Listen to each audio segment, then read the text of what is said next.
This is what the State of the Union address meant for the rest of the world. A warning on tariffs. I believe the tariffs paid for by foreign countries will, like in the past, substantially replace the modern-day system of income tax. A pledge to keep Iran nuclear weapon free. We haven't heard those secret words. We will never have a nuclear weapon. My preference is to solve this problem through diplomacy. But one thing is certain, I will never allow the world's #1 sponsor of terror, which they are by far, to have a nuclear weapon. Plenty of boasting about the US military's unrivaled power. Our military and police are stacked. We love our military competence, military valor. And of course, Donald Trump can't get to a speech without mentioning the Somali pirates who ransacked Minnesota remind us that there are large parts of the world where bribery, corruption, and lawlessness are the norm, not the exception. Let's dive in. The 2026 State of the Union speech saw Donald Trump under pressure at home, and a Donald Trump under pressure is going to be looking for quick wins abroad. The area of most focus right now?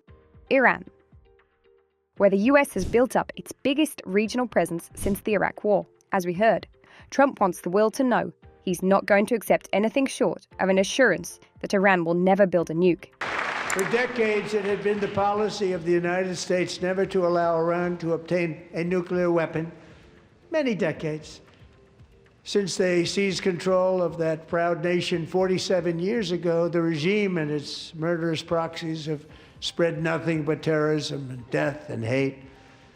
They've killed and maimed thousands of American service members and hundreds of thousands and even millions of people. This is some terrible people.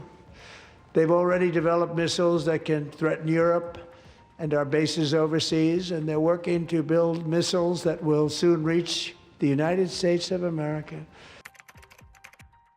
Under Trump, the US immigration policy has changed dramatically, with some countries being blocked en masse. Throughout his speech, he cited examples of crimes committed by immigrants. Many, if not most, illegal aliens do not speak English and cannot read even the most basic road signs as to direction, speed, danger, or location. After 4 years in which millions and millions of illegal aliens poured across our borders, totally unvetted and unchecked, we now have the strongest and most secure border in American history by far.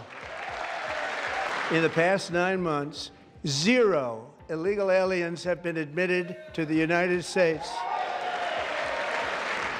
But we will always allow people to come in legally, people that will love our country and will work hard to maintain our country. In the past, Donald Trump has suggested the right kind of people who he wants to come in are Swedes and Norwegians, and also white South Africans. He doesn't seem so keen on foreigners with other skin tones. Of course, alongside his brags about the strength of the military, he also renewed his claims to be the president of peace. In my first 10 months, I ended 8 wars, including Cambodia. Isn't it funny? Sick people. Cambodia and Thailand, Pakistan and India. Would have been a nuclear war. 35 million people, said the Prime Minister of Pakistan, would have died if it were not for my involvement. Kosovo and Serbia, Israel and Iran, Egypt and Ethiopia, Armenia and Azerbaijan, the Congo and Rwanda, and of course the war in Gaza, which proceeds at a very low level. So aside from the war he ended, which is still continuing, if anyone can recall in the past year a war between Serbia and Kosovo, or Egypt and Ethiopia, do let us know in the comments. And lastly, let's look at the topic which has been driving the world's economy throughout Trump's second term. Tariffs, tariffs, tariffs, tariffs, tariffs. A quick reminder that the Supreme Court, including judges appointed by Trump, declared that he had exceeded his authority in imposing across-the-board tariffs and struck them off. That's caused turmoil and confusion, and Trump's response is that we need more, and definitely that he doesn't need to follow the judge's ruling that only Congress can approve new taxes. So despite the disappointing ruling, these powerful country-saving, it's saving our country, the kind of money we're taking in, peace-protecting. Many of the wars I settled was because of the threat of tariffs. I wouldn't have been able to settle them without. Will remain in place under fully approved and tested alternative legal statutes. and they have been tested for a long time. They're a little more complex, but they're actually probably better, leading to a solution that will be even stronger than before.